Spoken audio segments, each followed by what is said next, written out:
എല്ലാവർക്കും നമസ്കാരം. പ്രമോദം ബെർസിവിലേക്ക് എല്ലാ സബ്സ്ക്രൈബേഴ്സിനെയും വ്യൂവേഴ്സിനെയും സ്നേഹപൂർവ്വം സ്വാഗതം ചെയ്തുകൊള്ളുന്നു. നമ്മളിന്നിവിടെ ചെയ്യാൻ പോകുന്ന വീഡിയോ മോണിറ്റൈസേഷനെ കുറിച്ചുള്ളതാണ്. അതായത് പെയ്ഡ് മോണിറ്റൈസേഷൻ ഇപ്പോൾ സമീപകാലങ്ങളിൽ നമ്മുടെ സോഷ്യൽ മീഡിയയിൽ സജീവ ചർച്ചയായ ഒരു വിഷയമാണ്. അപ്പോൾ അതിനെ പറ്റിയാണ് നമ്മളിന്നിവിടെ ചർച്ച ചെയ്യാൻ പോകുന്നത്. യഥാർത്ഥത്തിൽ പെയ്ഡ് മോണിറ്റൈസേഷൻ ഒരു ക്രിയേറ്റർ മോണിറ്റൈസേഷൻ നേടുന്നതിന് വേണ്ടി അയാളുടെ ഉത്തരവാദിത്തത്തിൽ തന്നെ, അയാളുടെ സ്വന്തം റിസ്കിൽ തന്നെ ചെയ്യുന്നൊരു പ്രവൃത്തിയാണ്. യൂട്യൂബ് ഇത് ഒരിക്കലും താരതമ്യേന അംഗീകരിച്ച് കാണാത്തൊരു വിഷയവുമാണ്. കാരണം നമ്മളിപ്പോൾ പെയ്ഡ് ചെയ്ത് മോണിറ്റൈസേഷൻ ചെയ്യുന്നു, അതായത് സബ്സ്ക്രൈബേഴ്സിനെ ആഡ് ചെയ്യുന്നു. സബ്സ്ക്രൈബേഴ്സ് വരുമ്പോഴാണല്ലോ നമ്മൾ ഒരു വീഡിയോ സക്സസ് റേറ്റിലേക്ക് പോകുന്നത്. അപ്പോൾ അവിടെ പെയ്ഡ് ചെയ്യുമ്പോൾ സബ്സ്ക്രൈബേഴ്സ് ആയിട്ട് വരുന്നവർ സബ്സ്ക്രൈബ് ബട്ടണൊക്കെ ഞെക്കും. തദവസരത്തിൽ തന്നെ അവർ പ്രസ്തുത വ്യക്തിയുടെ വീഡിയോ കാണണമെന്ന് പോലും ഉറപ്പില്ല. വീഡിയോയ്ക്ക് താഴെയുള്ള ലൈക്ക് ബട്ടൺ, അത് കമൻസ്, ഇതിലൊന്നും അവർ പ്രതികരിക്കണമെന്നും കൂടിയില്ല. വളരെ ചുരുക്കം ചിലർ പ്രതികരിച്ചാലായി, ഇത്രയേ ഉള്ളൂ. അപ്പോൾ ഇങ്ങനെ ചെയ്യുന്ന ഒരു വീഡിയോയുടെ ഒരു പ്രധാന പ്രശ്നവും ഇത് തന്നെയാണ്. ഈ മേഖലയിലുള്ളവർ ചൂണ്ടിക്കാണിക്കുന്നതും അത് തന്നെയാണ്. ചിലവർ നമുക്ക് ഇതേപോലെ മോണിറ്റൈസേഷൻ ആയിട്ടുണ്ടെന്ന് പറയുന്നു. ചിലവർ പറയുന്നത് മോണിറ്റൈസേഷൻ നമ്മൾ ഇത്തരത്തിലാക്കി, പക്ഷേ ക്യാഷ് ഇനിയും ലഭിച്ചു തുടങ്ങിയിട്ടില്ല. നമുക്കിവിടെ മനസ്സിലാക്കാൻ വേണ്ടി കഴിയുന്നത്, യൂട്യൂബ് എന്ന സോഷ്യൽ മീഡിയ ആപ്പ് അവരത് നമുക്ക് ഇൻട്രൊഡ്യൂസ് ചെയ്യുമ്പോൾ മറ്റു പലതരത്തിലുള്ള സ്പാമുകൾ, അതുപോലെയുള്ള മറ്റു അവരുടെ റൂൾസിന് എഗെയിൻസ്റ്റ് ആയിട്ടുള്ള വയലേഷൻസൊക്കെ അവർ പ്രതീക്ഷിച്ചിട്ട് തന്നെയാണ് അവിടെ ഇരിക്കുന്നത്. അവരെ സംബന്ധിച്ചിടത്തോളം ഇപ്പോൾ നമ്മുടെ AI ടൂളുകളൊക്കെ ലഭ്യമാണ്. അവരുടെ സോഫ്റ്റ്വെയർസ് ഉണ്ട്, AI സപ്പോർട്ടഡ് ആണ്. നമ്മുടെ അപ്ലോഡ് ചെയ്യുന്ന വീഡിയോയെക്കുറിച്ചുള്ള എല്ലാ ഇതും മനസ്സിലാക്കാൻ അവർക്ക് നിമിഷ നേരം മതി എന്നത് നമ്മൾ പ്രത്യേകം ഓർമ്മിക്കുക. കാരണം ഏറ്റവും അവർക്കതിൻ്റെ മോഡേൺ ആയിട്ടുള്ള റിസർച്ചിങ് ഒക്കെ അവർക്കുണ്ട്. അവരെ സംബന്ധിച്ചുള്ള വലിയ ഡാറ്റാബേസ് ഒക്കെ ഉള്ളവരാണ്. ഇപ്പോൾ നമ്മളെ വീഡിയോ അപ്ലോഡ് ചെയ്യുമ്പോൾ തന്നെ നമ്മുടെ വീഡിയോയുടെ ക്വാളിറ്റി SD HD എന്നൊക്കെ കാണാം. അപ്പോൾ ആലോചിക്കുക നിങ്ങൾ, അവർ എത്രത്തോളം അഡ്വാൻസ്ഡ് ആണ് എന്നുള്ളത്. കാരണം ഇതുപോലുള്ള ചില നമ്മുടെ സബ്സ്ക്രിപ്ഷനൊക്കെ പെട്ടെന്ന് നമ്മൾ കൂടുന്ന അവസരത്തിൽ അവരതൊക്കെ വാച്ച് ചെയ്യുന്നുണ്ടാവും. ഉറപ്പായിട്ടും അവർ ചെയ്യും. കാരണം ഇതിന് നമ്മളിപ്പോൾ 2024 ഒരാൾ മോണിറ്റൈസേഷൻ ഇതേപോലെ ചെയ്തു തന്നിരിക്കട്ടെ, 2021 മുതൽ നമുക്ക് ഇങ്ങോട്ട് എടുക്കാം. അത്രയും കേസുകൾ അവരുടെ അടുത്ത് തന്നെ ഉണ്ടാകും. അവരിതൊക്കെ വെച്ചിട്ട് കമ്പയർ ഒക്കെ ചെയ്ത് നോക്കുമ്പോൾ സെക്കൻഡുകൾക്കുള്ളിൽ, ഇപ്പം മോഡേൺ ആയിട്ടുള്ള സോഫ്റ്റ്വെയർസും ടൂളൊക്കെ ഉള്ള സമയത്ത് അവർക്ക് നിമിഷ നേരം കൊണ്ട് വെച്ച് നോക്കിയാൽ മനസ്സിലാകും ഇത് പെയ്ഡ് ആയിട്ടുള്ള മോണിറ്റൈസേഷനാണ് ഇവർ സബ്മിറ്റ് ചെയ്തിരിക്കുന്നത്. അപ്പോൾ നമ്മൾ അവർക്ക് മണി ഒന്നും ഇഷ്യൂ ചെയ്യേണ്ട ആവശ്യമില്ല. അപ്പോൾ അതിനെ ഒരു കോൾഡ് സ്റ്റോറേജിലേക്ക് മാറ്റിയിടുന്നത് പോലെ അങ്ങ് മാറ്റിയിടും.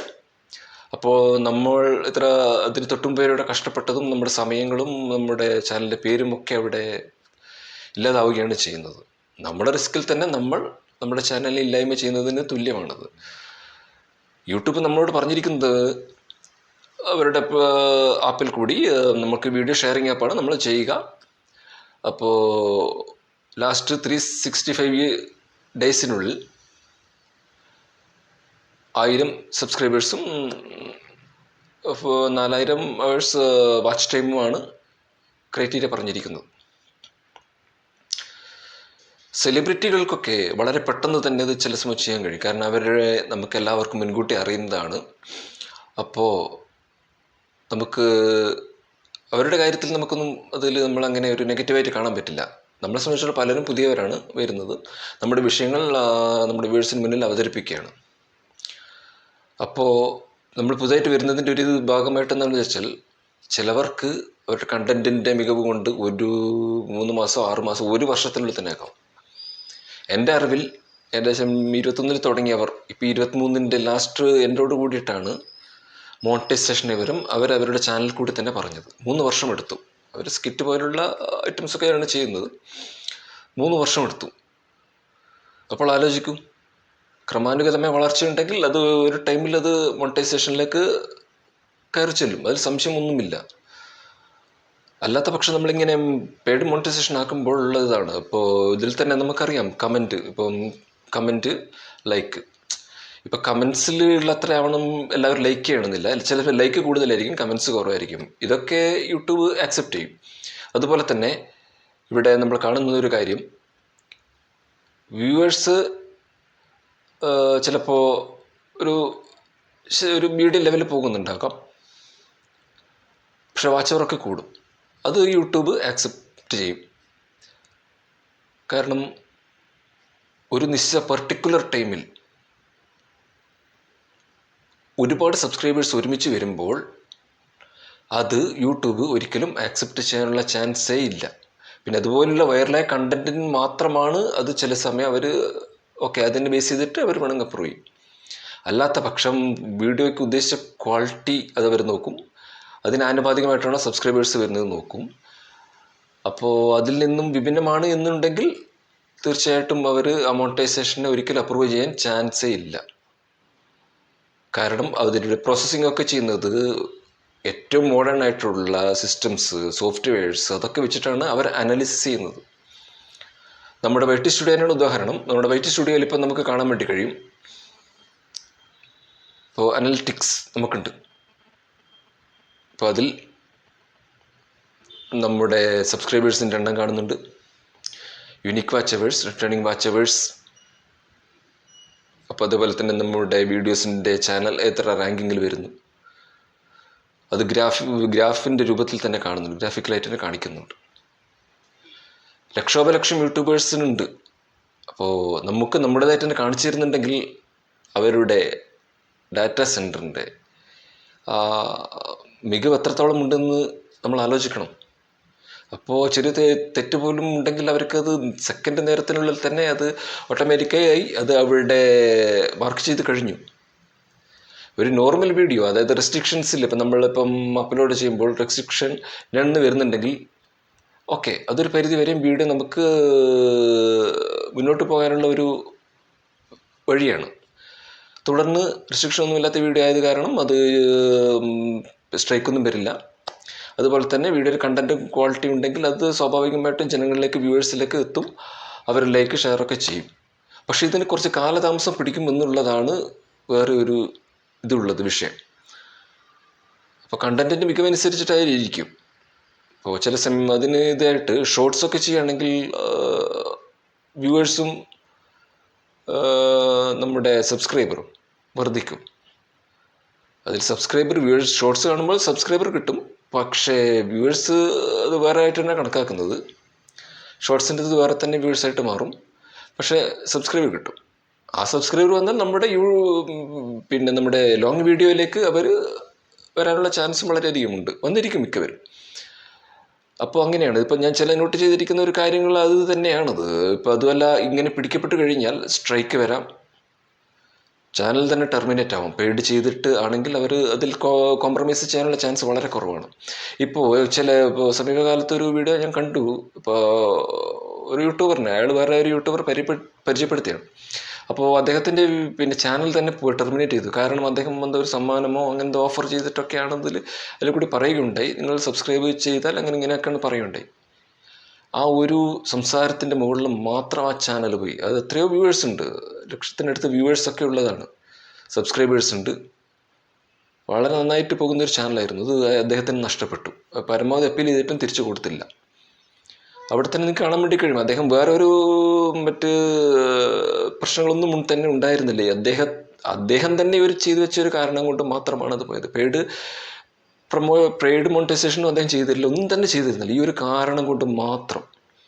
അപ്പോൾ ആലോചിക്കൂ, ഏറ്റവും അൾട്രാ മോഡേൺ ടെക്നോളജിയാണ് അവർ ഉപയോഗിക്കുന്നത്, നമ്മുടെ യൂട്യൂബ്. നമ്മുടെ ഇങ്ങനെയുള്ള പ്രവൃത്തി കൊണ്ട് നമുക്കതിന് മറികടക്കാനാവില്ല. അത് നമ്മൾ ഉറപ്പിക്കുന്നത് തന്നെയാണ് നല്ലത്. കാരണം നമ്മളിങ്ങനെ മറികടക്കുക എന്ന് പറഞ്ഞാൽ അവരുടെ ഗൈഡ് ലൈൻസിനും, കമ്മ്യൂണിറ്റി ഗൈഡ് ലൈൻസ് അതുപോലുള്ള എല്ലാത്തിനും എഗെയിൻസ്റ്റാണ് അത് വരിക. അവർ അത്തരത്തിലാണ് അത് കാണുകയും ചെയ്യുക. അപ്പോൾ നമ്മളായിട്ട് അതിനൊരു സാധ്യത കൊടുക്കേണ്ടത് ആവശ്യമേ ഇല്ല. അപ്പോൾ അതാണ് നമ്മൾ പ്രധാനമായിട്ട് കാണേണ്ടത്. കണ്ടൻറ്റ് പരമപ്രധാനമാണ്. കണ്ടൻറ്റ് ആളെ ആകർഷിക്കുന്ന കണ്ടന്റ് തന്നെ ആയിരിക്കണം. അതിലാണ് നമുക്ക് സബ്സ്ക്രൈബേഴ്സിന് കിട്ടുക, വ്യൂവേഴ്സിന് കിട്ടുക. നമ്മുടെ കണ്ടന്റ് വീഡിയോ കാണുന്നവർ ഒന്നിക്കലും എൻ്റർടൈൻമെൻ്റ് ആയിരിക്കും, അങ്ങനെയുള്ള ആയിരിക്കും. പിന്നെ മറ്റേ നമ്മുടെ പാചകം പോലുള്ള ഇത് ചെയ്യുന്ന ചാനലുകളുണ്ട്. അപ്പോൾ ഓരോ ചാനൽ അതിൻ്റേതായ കാണുന്ന കാറ്റഗറിയിൽപ്പെട്ട ആൾക്കാരുണ്ട്, അത് മാത്രം തിരഞ്ഞെടുത്ത് കാണുന്നവരുണ്ട്. അപ്പോൾ പൊതുവേ നമ്മുടെ യൂട്യൂബ് സെർച്ച് ചെയ്ത് ഇത്തരത്തിലുള്ള വീഡിയോകളാണ് ഏറ്റവും പോകുന്നതെന്ന് നമ്മൾ നോക്കുക. നമ്മളാൽ കഴിയുന്ന വിധം നമ്മൾ അത്തരത്തിലുള്ള വീഡിയോ ചെയ്യാൻ ശ്രമിക്കുക, നമ്മളാൽ കഴിയുന്ന വിധം. അപ്പോൾ എല്ലാ വീഡിയോവും പൂർണ്ണമായും പെർഫെക്ഷനിലേക്ക് പോകണമെന്നില്ല. അപ്പോൾ കുറേ നമ്മൾ വീഡിയോ ചെയ്യണം. ഇപ്പോൾ ഏകദേശം 100, 200, 300 വീഡിയോ ഒക്കെ ചെയ്യുമ്പോഴാണ് ചിലവർ അത്രയും ആകുന്നത്. 5 കൊല്ലമായിട്ടും മോണിറ്റൈസേഷൻ ആകാത്തവരുണ്ട്. അപ്പോൾ നമ്മൾ ചാനൽ ആരംഭിച്ച് 1 വർഷമായി അല്ലെങ്കിൽ 6 മാസമായി അതിനുള്ളിൽ തന്നെ മോണിറ്റൈസേഷൻ ആകണമെന്ന് പറഞ്ഞു കഴിഞ്ഞാൽ സ്വാഭാവികമായിട്ടും ആവുകയാണെങ്കിൽ ഓക്കെ. അല്ലാത്ത പക്ഷം നമ്മൾ കൃത്യമായിട്ട് ആക്കുകയാണെങ്കിൽ നമ്മുടെ ചാനൽ എന്നേക്കുമായി നഷ്ടപ്പെടാനും ഉള്ള ചാൻസ് തന്നെയാണ് ഉള്ളത്. അതുപോലെ തന്നെ നമ്മുടെ ഈ സ്ട്രൈക്കുകൾ വരും. ഇപ്പോൾ മ്യൂസിക്കൽ സ്ട്രൈക്കൊക്കെ വരുന്നുണ്ട്. ഇപ്പോൾ ഒരു സമീപകാലത്ത് നമ്മുടെ ഒരു പ്രമുഖ യൂട്യൂബറിനെ കാണിച്ചു തന്നാണ്.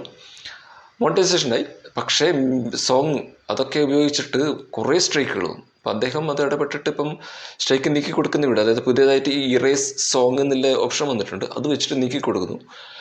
അത് റിമൂവ് ചെയ്ത ഉടനെ തന്നെ അവിടെ നമ്മുടെ മോണിറ്റൈസേഷൻ്റെ ബട്ടൺ വരുന്നു. അത് ക്ലിക്ക് ചെയ്യുമ്പോൾ മോണിറ്റൈസ് എന്നുള്ള ഓരോരോ വീഡിയോ മോണിറ്റൈസേഷനിലേക്ക് പോയിക്കൊണ്ടിരിക്കുകയാണ്. അത് കാണിച്ചിരിക്കുന്നത് അങ്ങനെ.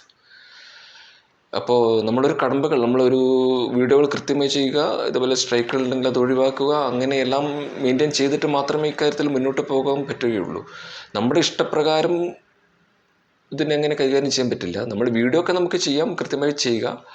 ബാക്കി അതിൻ്റെ മോണിറ്റൈസേഷൻ്റെ കാര്യമൊക്കെ യൂട്യൂബ് തന്നെയാണ് തീരുമാനിക്കുന്നത്. നമ്മൾ പലവരുടെ ടേംസിലൊക്കെ നമ്മൾ ഐ അഗ്രി ചെയ്ത് കൊടുത്തതാണ്. അപ്പോൾ അവരുടെ മൊബൈൽ ആപ്പ് നമുക്ക് ഇൻട്രൊഡ്യൂസ് ചെയ്യുന്നു, നമ്മൾ വീഡിയോ അപ്ലോഡ് ചെയ്യുന്നു, വീഡിയോ ഷെയർ ചെയ്യുന്നു. അപ്പോൾ നമ്മൾ യൂട്യൂബിൻ്റെ ഗൈഡ് ലൈൻസിനൊക്കെ മാനിക്കേണ്ട ആവശ്യമുണ്ട്. എടുത്തു ചാടി ഇങ്ങനെയുള്ള ചെയ്യുന്നാൽ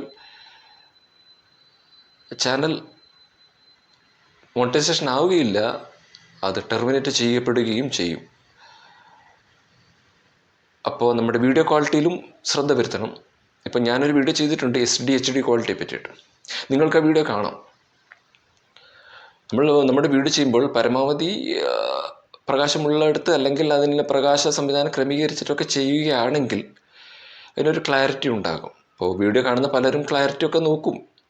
അപ്പോൾ ആൾക്കാരെ നമുക്ക് കുറ്റം പറയാൻ പറ്റില്ല. അപ്പോൾ അതൊക്കെ ചെയ്യുക. അതിനെ കുറ്റമായിട്ടുള്ള വീഡിയോ ഞാൻ ചെയ്തിട്ടുണ്ട്. അപ്പോൾ ഞാനിവിടെ പറഞ്ഞിരിക്കുന്നതിൻ്റെ പ്രധാനപ്പെട്ട ചില കാര്യങ്ങളാണ് പറഞ്ഞിരിക്കുന്നത്. നമ്മുടെ പ്രമോദ് മെമ്പേഴ്സ് നമ്മുടെ വ്യൂവിൽ കണ്ട കാര്യങ്ങളാണ് ഇവിടെ പറഞ്ഞിരിക്കുന്നത്. അപ്പോൾ പെയ്ഡ് മോണിറ്റൈസേഷൻ ഒരാൾ ചെയ്യുന്നുണ്ടെങ്കിൽ അത് അയാളുടെ സ്വന്തം ഉത്തരവാദിത്വത്തിലാണ്. അവർ യാതൊരു തരത്തിലും യൂട്യൂബ് അതിന് സപ്പോർട്ട് ചെയ്യുന്നതല്ല. ജെനുവിനായിട്ടുള്ള കാര്യങ്ങളാണ് വേണ്ടത്. അതിപ്പോൾ യൂട്യൂബേഴ്സ് പറഞ്ഞാൽ ഓർഗാനിക്കായിട്ടുള്ള സബ്സ്ക്രൈബേഴ്സ് അത് കണ്ട് ഇഷ്ടപ്പെട്ട് അങ്ങനെ സ്വാഭാവികമായിട്ടും ചെയ്യുന്നവരാണ് താല്പര്യം. അതിന് കാലതാമസം വരും. ക്രിയേറ്റേഴ്സിന് ക്ഷമ ഉണ്ടായേ പറ്റൂ. 1 വർഷമല്ല, 2 വർഷമല്ല, 3 വർഷമല്ല, ചില സമയം 4-ാം വർഷമായിരിക്കും നമ്മൾ ഇതിലേക്ക് മോണിറ്റൈസേഷൻ ആകുന്നത്.